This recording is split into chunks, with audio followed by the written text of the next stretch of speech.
அண்மைச் செய்தி. அண்ணா பல்கலைக்கழக மாணவி பாலியல் வன்கொடுமை வழக்கில் ஞானசேகரன் குற்றவாளி என அண்மைச் செய்தியாக நாம் பார்த்து வருகிறோம். குற்றவாளி ஞானசேகரனுக்கு இன்று தண்டனை அறிவிக்கிறது சென்னை மகளிர் நீதிமன்றம். கூடுதல் தகவல்களை தருகிறார் எமது செய்தியாளர் ஆனந்த். ஆனந்த், வணக்கம். இது தொடர்பான முழு விவரங்கள் என்ன? வணக்கம். சென்னை அண்ணா பல்கலைக்கழக மாணவி பாலியல் வன்கொடுமை வழக்கில் குற்றவாளி என அறிவிக்கப்பட்ட ஞானசேகரனுக்கு சென்னை மகளிர் நீதிமன்றம் இன்று தண்டனை விவரங்களை அறிவிக்கிறது. கடந்த ஆண்டு டிசம்பர் மாதம் 23 சென்னை அண்ணா பல்கலைக்கழக வளாகத்தில் மாணவி ஒருவர் பாலியல் வன்கொடுமைக்கு உள்ளாக்கப்பட்டார். இது தொடர்பாக வழக்கு உயர்நீதிமன்ற உத்தரவின் அடிப்படையில் சிறப்பு புலனாய்வு குழு விசாரித்தது.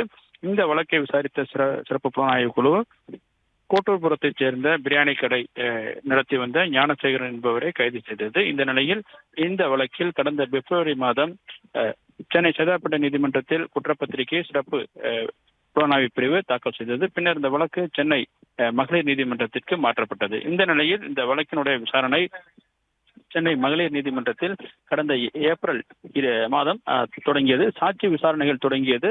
சாட்சி விசாரணை என்பது 29 சாட்சிகள் அரசு தரப்பில், காவல்துறை தரப்பில் நீதிமன்றத்தில் நேரில் ஆஜராகி சாட்சியம் அளித்தனர். இதே போன்று 75 மேற்பட்ட சான்று ஆவணங்கள் 75க்கும் மேற்பட்ட சான்று ஆவணங்களை நீதிமன்றத்தில் தாக்கல் செய்து ஞானசேகரன் தான் குற்றவாளி என வைத்தனர். இந்த வழக்கை விசாரித்த சென்னை மகளிர் நீதிமன்றம் கடந்த வாரம் ஞானசேகரன் குற்றவாளி என அறிவித்தது. ஞானசேகரனுக்கு எதிராக காவல்துறை கூறிய குற்றச்சாட்டுகளில் 11 குற்றச்சாட்டுகள் நிரூபிக்கப்பட்டதாக தெரிவித்த நீதிமன்றம் தண்டனை விவரங்களை இன்று அறிவிப்பதாக நீதிபதி ராஜலட்சுமி அறிவித்திருந்தார். அதன் அடிப்படையில் தற்போது புழல் சிறையில் அடைக்கப்பட்டிருக்கும் ஞானசேகரன் நீதிமன்றத்திற்காக அழைத்து வரப்படுகிறார்.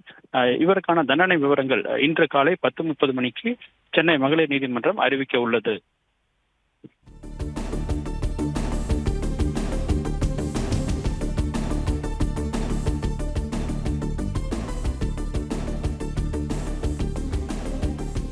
தகவல்களுக்கு நன்றி ஆனந்த்.